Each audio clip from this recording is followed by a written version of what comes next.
Okay, so, well, it's Super Bowl Sunday for those of you in the US, and there's just me, pretty much not caring about the whole thing, essentially. I mean, Pokemon is not going to be until the third quarter, and it's still in this, it seems to be an eternal second quarter, so, you can tell by that description I'm definitely not a sports fan, so, instead I thought I would have a discussion about this whole superhero film climate that we're definitely in right now, and oh, what a time it is.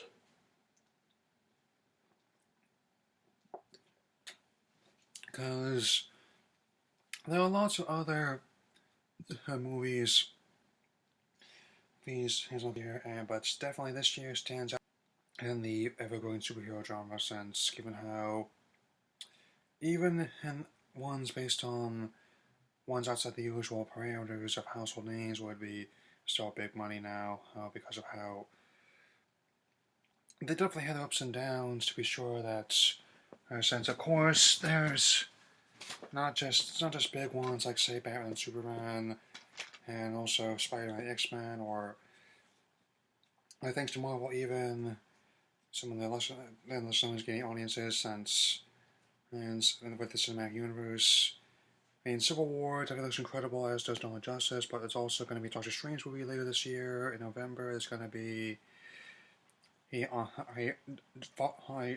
and Fox on Friday. It's definitely going to be incredible, given how I'm going to go see it.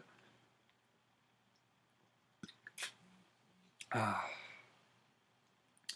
And Suicide Squad in August, given that viral trailer they came out with, with a little bit of Ghost of Bohemian Rhapsody by Queen, since, and also it's definitely going to be addressing how things are, since it's often been said that that the superheroes are much like the modern myths as opposed to the ancient myths of countries like Greece, Rome, Egypt, and others.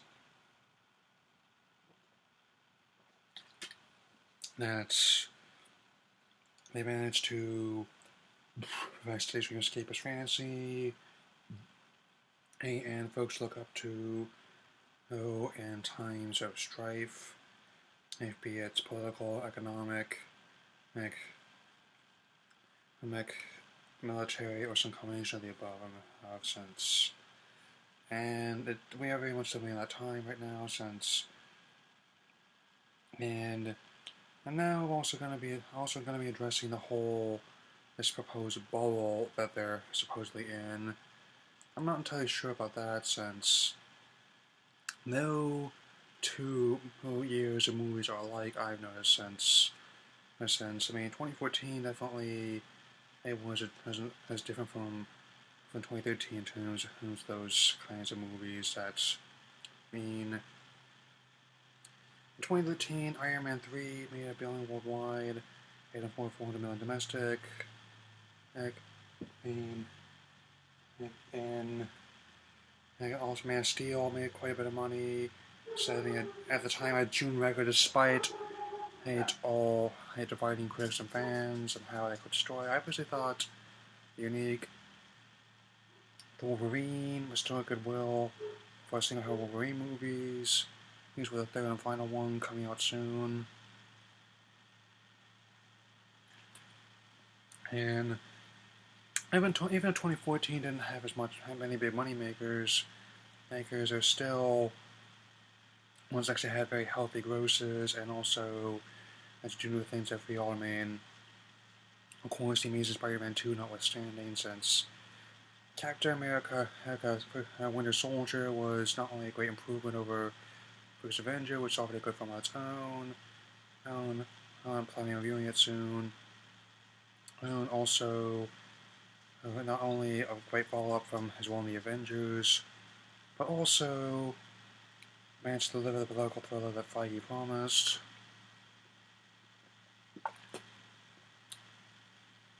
X-Men Days of Future Past manages to adapt the beloved comic book story arc in a manner that has made it work on film and set the stage for Apocalypse, and some more every weekend, and And Guardians of the Galaxy proved to be the most fun space opera since Star Wars, and hers, even as a man who, like me, was definitely just only now getting the source material, but also managed to provide a good model for Disney to follow for, in many ways, for what they have planned for their new saga.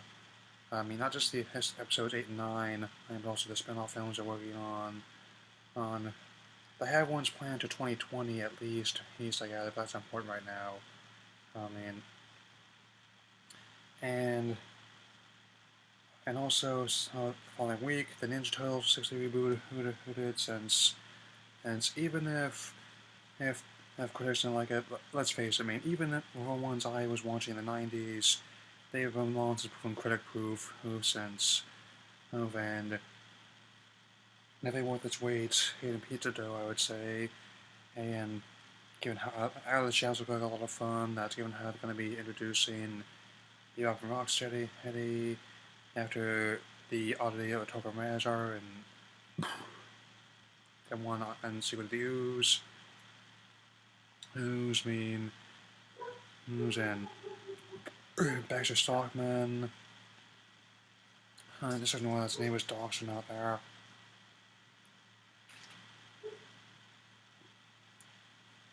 And even Casey Jones, I might have to think about that since I'm trying to watch Arrow, but even depending on what I think about it, since maybe we'll touch 3 to 5 episodes, starting to show that I just keep telling people I'm not really a fan of Green Arrow as a character, and I just can't really enjoy.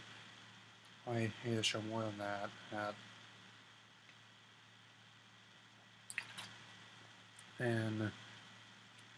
But still, that's not the. Aside from this, you're also planning more in the coming years since they want to make a Titans movie. Wonder Woman's getting her own single hero movie after all these years, and after Dawn of Justice. And it's just they're gonna be rebooting Spider-Man. Hopefully, it'll be better than Amazing 2 with. Well, they're gonna. Sony's still gonna be distributing the movie at least for now while the transition is made. And oh yes, also gonna be rebooting Power Rangers as well. As I active discussion there, and I'm definitely hoping that these new actors will be able to not only do a good update to the premise, but also try and keep flavor of the comics the best I can, but that's important right now. And oh yes, as you can tell on my shelf, quite lucrative merchandise-wise as well. That's all sorts of little baubles here. That's from varying time periods. That's, generally this is something someone acquires for a period of about 19 years or so. With the shelf alone,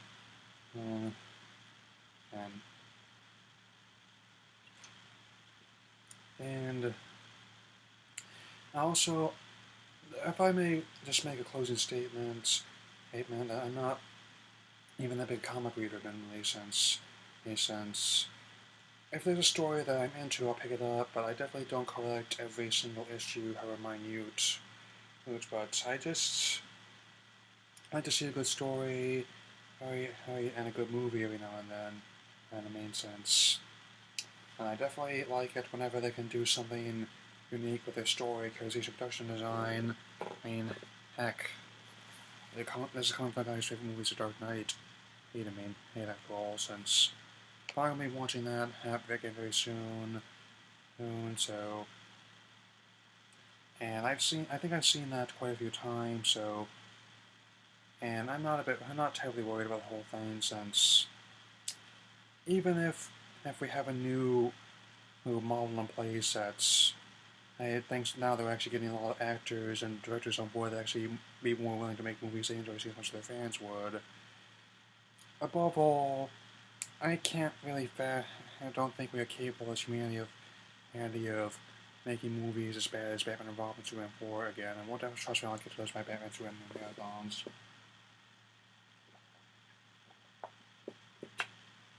So, the fact that we actually managed to get a good potential game Batman vs Superman to work after all these years Because let's face it, we actually been trying to get that movie since I was a baby. So long it's been in development since. It's one of the pitches that couldn't get off the ground in the 90s for a Superman reboot, so. And the fact that all these characters are actually now getting all these kind of movies, that shows how it is an audience there that not only built in ones in the comics, but also can attract broader audiences as well. You know, how they're made since. And even if they're not comic readers, I can definitely submit that many of these ones actually a good way to get them to start, since heck, even Molewart, as it were, is dealing in comics now. Now, I mean that's big stodgy tale like that with IO's affordable junk.